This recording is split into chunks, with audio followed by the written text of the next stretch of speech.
There will be a celebration Thursday in the nation's capital, and the tanks have already arrived. Major Garrett now on how this Independence Day will be different.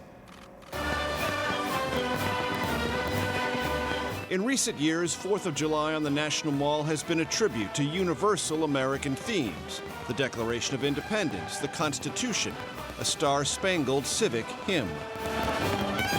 This year, by design, it will be much more about him. And I'm going to be here, and I'm going to say a few words, and we're going to have planes going overhead, the best fighter jets in the world, and other planes too. And we're going to have some tanks stationed outside. 2 tanks and 2 infantry fighting vehicles arrive by train today, power washed before being trucked to the mall, where they will stay put to prevent their treads from tearing up city streets. Air Force One and Marine One will fly over, as will a B-2 bomber, F-22 fighter jets, Osprey helicopters, and the Blue Angels, the largest concentration of military might in Washington since the end of the First Gulf War.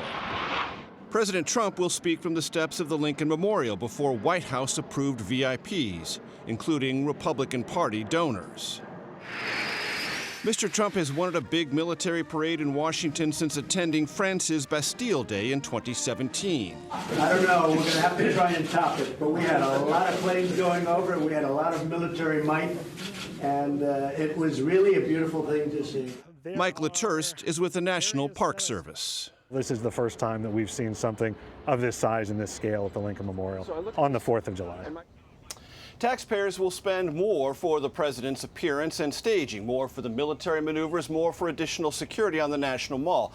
Taxpayers, however, will not spend an extra penny on the longer fireworks display, twice as long as in years past, thanks to a donation from 2 fireworks companies. David? Interesting. On a separate note, Major, the administration had been fighting to get a citizenship question on the 2020 census, but today they said they're not going to do that. Why the change?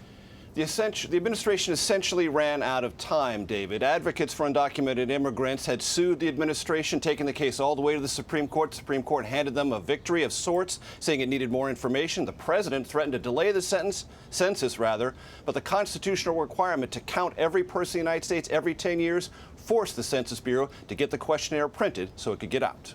Okay. Major Garrett at the White House. Thanks, Major.